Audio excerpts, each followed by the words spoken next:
We're all queens, but I am Queen Elizabeth. Hey y'all, it's Lizzie Yayo with Keepin in the Bando, and today we have a great artist in the building. I am going to allow him to introduce himself. My name is Marcus, but I go by Baby Legend. So, Baby Legend, where are you from? I am from Fayetteville, North Carolina. I was born in Columbia, South Carolina. I was raised in Fayetteville, North Carolina. And I'm currently living in South Carolina. But Fayetteville, North Carolina will always be my home. Yes, 2-6. Period. Yes. Where did you get your name, Baby Legend? In high school, the girls used to call me Baby Legend because they said when I sing, I sound like John Legend. So when I walk into class, they all be like, Baby Legend, Baby Legend. Aww. And so it just kind of stuck, and then that's how I got the name Baby Legend. Okay, and you get that little vibe, like, him too. So I can see that. Okay. So tell me about your upbringing. What was that like? Well, my mother, I was adopted by a woman named Annie Jarita. I call her mom. She's very religious, always took me to church, Seventh-day Adventist church. And so I grew up in a Seventh-day Adventist church. And I was always being taught about God. And I really had, for the most part, a peaceful upbringing, even though I didn't see it at the time, compared to everyone else around me and what they were involved in and what their parents were doing to them and what they were going through. I actually had it very good. Didn't have very much money all the time. And so I took that as a sign that I was living a bad life. But when I look at some of the hell that people have been through in their childhood, I realized that I had it like a king. It's beautiful. So, do you know who your parents are being adopted? I know that happened to be a process. Yes, I know my mother. Her name is Sharon. The last time I heard from her, she was in Las Vegas somewhere, and her mental health, she's not doing very well. And I wish her the best, and I wish that I could hear from her soon, and that she get better soon. Yes. So, with you growing up here in the 2-6, how was that for you? It was hell all the time. Nobody wanted to treat you right. I always felt like an outcast. Nobody wanted me in their friendship circle. I never felt like I was good enough to be around anybody because everybody always wanted to get away from me. But at the time growing up, I didn't realize that I had a gift placed inside of me that no one could relate to, and I didn't understand it. And people feared what they couldn't understand. And so my entire childhood I spent with people being very hateful to me and stuff like that in schools and stuff like that because I tend to think differently than everyone else. When it comes time to take a test, I always outscored everyone, always. But when doing the regular courses, I wouldn't do that much work. I wouldn't do my homework. I wouldn't study and stuff like that. But when it came time to test, and so everybody tried to figure out, how are you doing this? And I'm telling you, I don't know. Like, I can hear the little pieces of information that you say, and it sticks in my brain, and I can remember it, and I can use common sense and deductive reasoning. And if the answer don't sound right, I'm not gonna pick it. And you can pick it if you want to, but I ain't gonna pick it. Mm-hmm. And usually I realize on the test, if it take too long, the answer choice, it's quicker to tell the truth than it is to tell a lie. So sometimes I didn't know the answer, I picked the shorter answer. If the answer would look like a paragraph long, I was like, they're trying to lead me down the wrong path. That's deep. That's deep. It's quicker to tell the truth than it is to tell a lie. Woo! So, where'd you graduate from? I actually went to Fayetteville Technical Community College and got a GED. And that was a really happy time in my life because I studied under a teacher named Miss Aiken. And Miss Aiken was the best math teacher I ever met in my entire life. And you go in there not knowing anything at all, and you get under Miss Aiken. And I'm trying to tell you, I know y'all don't know Miss Aiken, and you don't know anything about her, but I'm trying to tell you, there is no teacher that outranks or is more supreme or is above the teacher, Miss Aiken. That's how effective she is at teaching you and changing your entire life. So, what was your favorite subject in school? History. History. History. I love history. I love reading what happened in the past. Okay. So when did you realize that you had such a great talent? At a very young age. But at that time, I didn't know that it was talent. All I knew is that I had a lot of ideas, and I would pace in circles, and I would talk to myself for hours. And yes, people in my family came to me and told me that I needed a therapist, but they didn't understand what was happening to me. They didn't understand that I was having sparks of brilliance or sparks of genius, because they'd never seen anything like that before. So to them, it was crazy, and that I needed help, because I would pace for hours and I would talk to myself.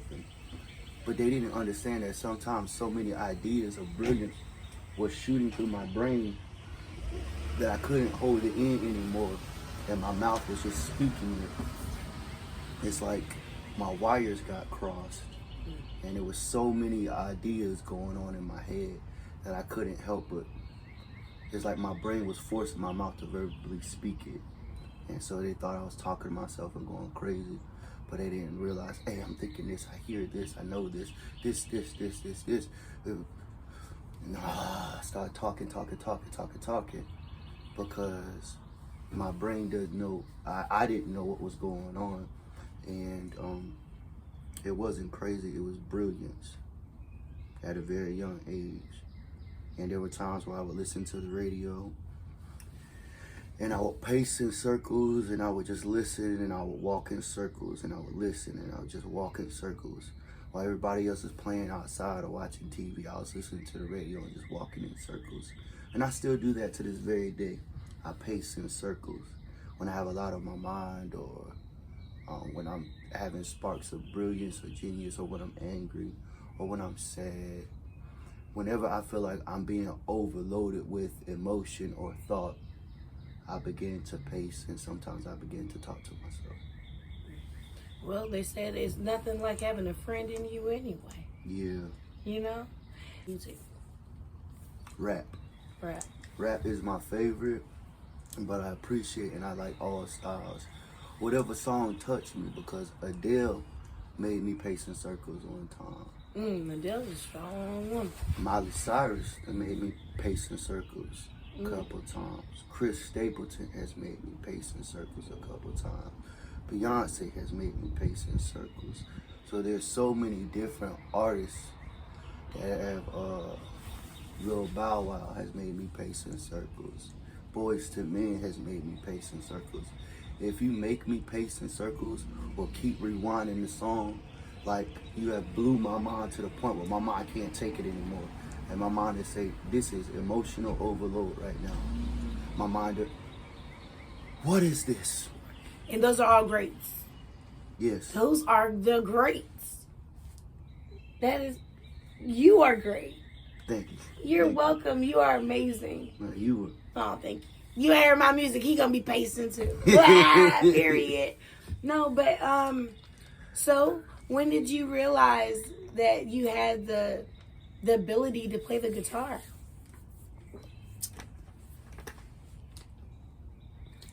I'm not as good as I could be.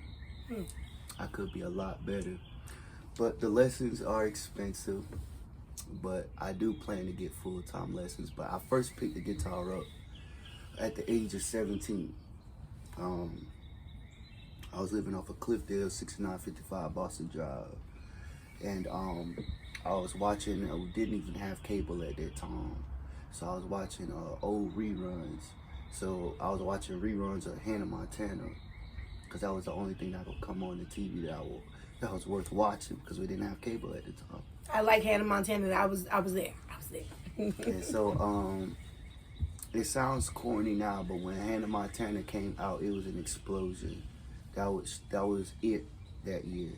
She really killed it. When she pulled out that guitar, she sang a song with her dad, Billy Ray Cyrus, and it went something like, wish you would and wish you might, dun dun dun with all your might, did it girls depend on things like that, butterfly fly away. And she sang that song with her dad. And I can't remember all the lyrics, but I remember what I felt when I heard it. And that song almost made me cry. That's how beautiful it was and beautifully written. And I said, that's it. I'm getting a guitar. Not a guitar. A guitar. That's when I knew that I wanted to play. When I heard her sing that song with her dad, and how smooth his voice and their harmonies and how they bouncing off that guitar and those strings. And it sounds corny, but yeah, when Hannah Montana and her dad sang Butterfly Fly Away, I saved up my grass cutting money and went and got me a guitar. Oh, so you a hustler. Yeah, I hustled with that guitar. A hustler. And when you say grass cut money, let me say something. There's a lot of people out here that don't know how to go get it. I commend you on that. That's respect, because some people they look at grass cutting as beneath them or something along those lines. But really, because I used to cut grass. My daddy put me on.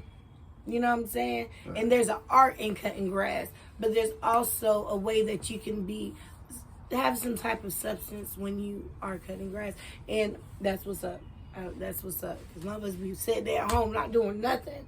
Right. When there's grass to be cut, you know what I'm saying? You could go and you could make you some money and do what you did with yours, and that was invest. So I still cut grass today if need be. Period. Look, okay, I got some grass that got to be raked and all that stuff. So okay, we're gonna talk after the show. So but yeah, so you picked up the guitar. You started down. Were you self-taught in the beginning, or? I'm sorry. Were you self-taught? Yes, in the beginning, I would teach myself. I would watch YouTube videos, and I would play. I would find little easy songs, simple songs that I could learn how to play, and I would just keep playing. And the more easy songs I learned to play, the more I learned about the guitar, and then it led up to bigger songs and things like that. But I love the way I play the guitar. I don't call it anything too special, you know. It's just sticking to the basics of music and what works and what doesn't work. And I don't really try to hop out of the pocket too much. Just keep it simple. Like what's the girl name they used to play on the Parkers? Countess Vaughn.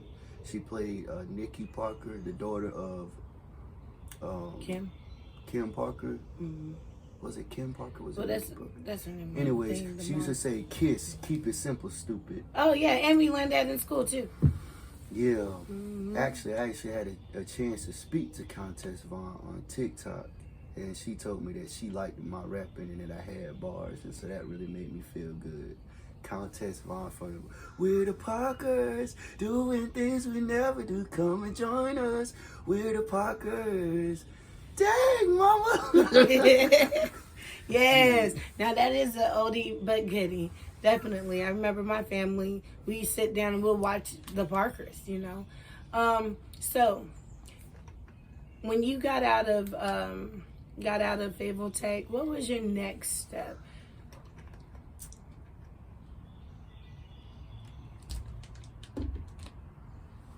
The military, the National Guard. I joined the National Guard I left Fayetteville Tech with my GED in 2012. I tried to get into the military over and over again, but they kept denying me as an applicant because I didn't have a high school diploma or college credits. So I struggled from 2012 to 2014 to get in the military. 2014, they finally let me in. I went off into the military. I did not have a very good experience, and I spent a little over a year in the military before I was honorably discharged. I went through a lot of troubles in the military, a lot of people out there doing things they have no business doing, a lot of egos, a lot of pride, a lot of people in leadership who should never be in leadership, mean, nasty, and cruel people. And it was a shock because I come from a background, if you see something wrong, you stand up and you be a man and you say something about it, and the world is gonna back you because they see that you took the strength and the courage to stand up. But when I got out here in the real world, I realized that wasn't true, because a lot of times I stood up for what was right and everyone turned on me. And that's not right. And y'all shouldn't do that. And y'all gonna start doing that to me. From now on, if I see something and I say it's not right, y'all need to start backing me up. Right. Because y'all have all of these situations where y'all out here protesting, but when y'all saw them dragging me through the mud, you didn't say not one peep. When you saw them beating me down at every corner, you didn't say anything. And so I just want to send that message out to the people who know who I'm talking to. I'm not going to drop your names, but you know who I'm talking to and you know who you are. You can't wait till something traumatic happens and then want to stand up and say something like you was about it the whole time. A lot of these people in Fayetteville, the first time they say something is when they all linking up to go to that protest. But when I was saying something, y'all told me to be quiet. And that's not right. I've been talking about police brutality. And I've been talking about the issues that's been going on for I don't know how long, and no one would listen. But now that y'all get together, now it's a big party. Now we all hanging out and having fun. So now we all concerned and care and stuff like that. Now you need to be that way. You need to be that vigilant every single day of the year. Not when you feel like, yo, this is a moment for us to all get a little attention. That's Fayetteville in kind of a bud. You know? And you know who I'm talking to. I'm gonna have and to you edit. know too. Okay, I'm not gonna edit. We'll keep on rolling. Drop your name, but you know who you are. So where do you see yourself as far as with your music and being able to show your gift?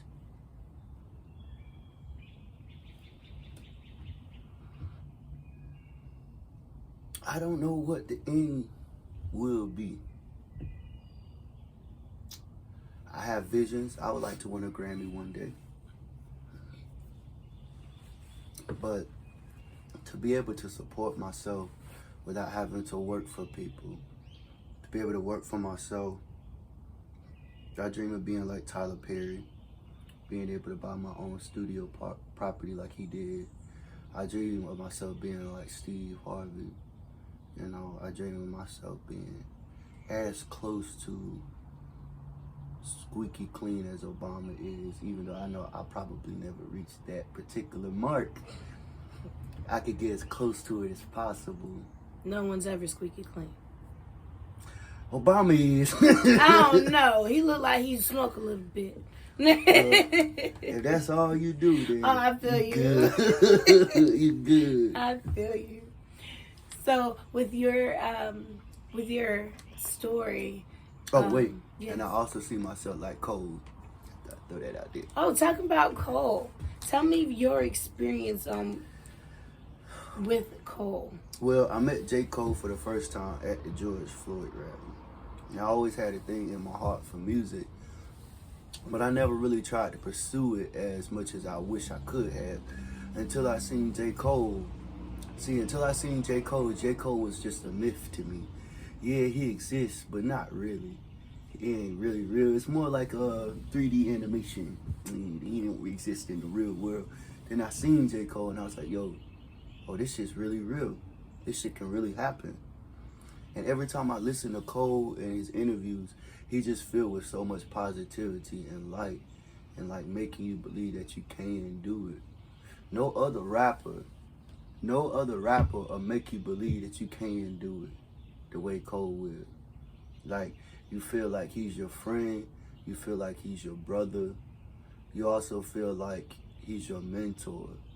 Like, you can go to him with your problems and he'll genuinely help you. And that's the vibes and the energy that I get from Cole. So when I tell Cole, hey Cole, I love you, it's not fake. Like, hey, you really making me want to believe in myself and achieve. And so I did. I did believe in myself and I began to achieve based off of the hope that J. Cole gave me. Nobody else gave me no hope. Everybody else spit in my face. And J. Cole could have been the same way. I don't fucking know you, nigga. Get the fuck out of here. You just a crazy nigga that want to be famous. I'm not. And maybe I am, but so what? I deserve to be happy too. And if I gotta fight to the death for this happiness, then... Look, I'm right here with you. We coming in now. You know what I'm saying? We gonna be happy. Yeah. Because that's what we are learned to be. Is happy. Yeah. So I began to sit outside Cole House, 2014 Forest Hill Drive, back in 2020, and I started writing raps, lyrics, poems, songs. Sometimes just my thoughts and ideas. Sometimes I just wrote how my day went. Anything to keep my hand moving with the pen. Sometimes it wasn't always lyrics. But I know no matter what, if I just keep writing, it's going to force my brain to think in this direction. Little by little, step by step. And it wasn't always good, the things that I wrote, but it kept growing and it kept growing and it kept growing until I became the talent that I am right now. And a lot of it has to do with sitting outside of J. Cole house, because that became like a shelter. You know, it was the only place in the city where I knew to go, where I could hide away, where I could put myself back together from all the heartbreak, from all the trauma, from all the pain. It was the only place where I could go and be by myself and nobody's bothering me or running me off. And I felt like J. Cole, he may not know why I'm here, but I know that once he hears the whole story, he's gonna respect it, because I could be anywhere in the world. Because a lot of people that heard about what I was doing tried to make me feel like I was crazy. But I could be anywhere in the world or anywhere on these Fayetteville streets doing God knows what, but I'm here. And I got a pencil and a piece of paper. If that's not all the proof that you need to show you that I'm the one, who else done this, Cole? Who else came out here? No one else. No one else. I'm the only one. Not only am I the one, I'm the only one. I'm the only one who chose to come here, and I could be doing anything else. So even though I respect your presence, I know by showing you this, you have to respect mine, because I would not leave, and I stayed when I could have left, and I could have gave up. And I did it for a very long time and still got no response from you. And I still showed up because I knew a response was coming. God already told me it was coming. And what was that response once you received it?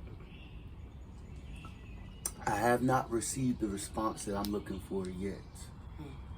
But a neighbor told me that on the day he came to advertise his new Puma deal, or his new Puma shoes, that he was looking at some of my writings and it looked like J. Cole liked it. So J. Cole, if you like my writings, if you respect anything that I've done, if you heard about me, if you know about me. Look in the camera. If you heard about me, if you know about me, if you read any of my writings, heard any of my work, anything, any type of response, I'd appreciate it, because I work hard and I'd like to hear from you. So I know you had an encounter with Murray at one point. How was that? Okay, Moray. I can't remember what year I met Moray. It was at a function downtown at the park. And Moray was walking around. And I said, hey, Moray, hey, I want to rap for you. Dude, can I rap for you? Hey, if you're busy right now, you know, I could do it now or I could do it later, but I'd like to rap for you. And he said, you can do it right now. I said, okay, bet. Buster said, be careful when you light up a match and think it all the way through in them plans that you hatch. Homemade like we made it from scratch. I'm all about my green like a vegetable patch. Headlock on your head like a wrestling match. Dreadlock kill you dead if my niggas dispatch. Gunshot for the bread ain't gonna be no rematch. Gunshot full of lead and your soul it will snatch. And your soul it will lift. My niggas pick me up and we gonna take the night shift. I get it half price like when you shop at the thrift. My niggas rock white like Taylor Swift. One phone call and they beat it in a gif. Puff, puff, pass, let me roll another split. I've been smoking on some gas since she pushed me off the cliff. Reminiscing on the past, got me wishing only if all these other niggas trash and my bars come out the riff. I don't change with the fashion. This music thing is my passion. I'm finally taking action. Was broken down to a fraction. A woman was my distraction. A woman led to disaster. No happily ever after. It's crappy. There's no laughter. My bag is stashed in the rafter. Or cut out a Bible chapter. Apologize to the pastor. Apologize to the Lord. But I know he understands a prison I cannot afford. I know you saved my life again way too many times. I commit a lot of sin and too many crimes. I've had one too many Modelos, one too many limes. For he's a jolly good fellow and he's fucking all the dimes. Hello, Cigarello, what's your name or what's your sign? Hello, Mrs. Jello, that big booty looking fine. Damn, you looking thick, I stick my tongue in your behind. And then not J. Cole, Moray, he liked it, he dapped me up, he took a picture with me, and he suggested that I put my music out on United Masters. And then that was good. So I really don't have anything bad to say about Moray. It's all been good. I know there's been some rumors about Moray and recently what's been going on about his management team contacting people in town and stuff. And I think we should just forgive Moray because of that. I don't really think he knew the backlash that would have happened. But Moray, please cut that out because we love you, but don't make us feel any type of way. So if your management's doing that, I think the best thing for you to do is to tell them to cut it out because you hurt good people, making them believe that they're gonna, you know, blow up and be a big star, and then they can't blow up and be a big star because there's all a scheme to get a lot of money out of them. And that's not right. And I know that's not who you are, and I know that's not what you wanted to happen. But whoever's on that management team, please fire them ASAP. Thank you. You heard it right here on Keepin' in the Bando, where we keeping in the Bando, right? Do you have a message to the people for inspiration? Have any inspirational words? Love is the only thing strong enough to make a man change. I encourage you all to do what it is that you feel your purpose is for. Stay in line with what is yours. You know, create your own lane if need be. Be unique, be different. Stay focused, stay devoted. Okay. When you're out there without care, yeah, I was out of touch. But it wasn't because I didn't know enough. Knew too much. Come on now, who do you think you are? Tell him. Bless your soul. Really think that you're in control. That make me crazy. That make me crazy. That make me crazy. Possibly.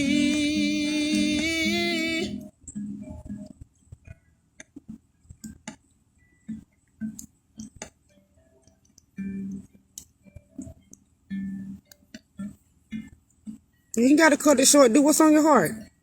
You ain't gotta cut it short. We got time. Does that make me crazy? Does that make me crazy? Does that make me crazy?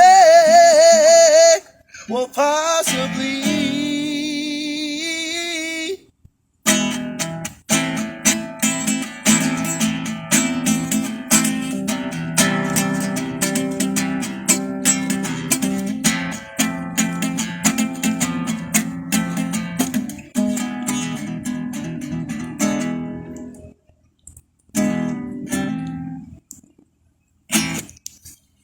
Yes. That was dope. Thank you. Man. Thank you. Okay, wait, one good. Wait, we're good. Where the people at? What's your name again? Baby Legend. Baby Legend 26. You connected Baby me where they Legend. That's the one and only Baby Legend 26 in the 26 like no other. Do your thing. Are they coming to do? What will you do? What will you sacrifice? Instead of smoking spice, you should roll the dice. Okay. Just a loaf of bread and a bowl of rice. Uh-oh. Press down, shake together, gave it back twice. Touchdown, stormy weather, it was cold as ice. Much ground must be covered, and I did it twice. Greyhound ain't gonna help you run from Jesus Christ. You were filthy, you were stinking, hell was full of lice. We were smoking on some gas to help us make it through. All the pain in my city didn't have a clue. I was hurting, I was crying, I was feeling blue. I was working when my Zion told me I'm a Jew. There's a light from above shining through my soul. How do you get a precious diamond out of a piece of coal? How do you wash my sins away and then you make me whole? I remember eating ramen noodle in a swole. I remember when we used to have no money for the bills, and we would have to chop wood and we would get the chills. But I kept music in my heart cause I knew I had the skills. And one day I would sign $1 million deals to 6. Dope. God, dope. That was dope. No, that was dope. Oh my goodness, you so talented. That shit again, no. That was off his. He meant that.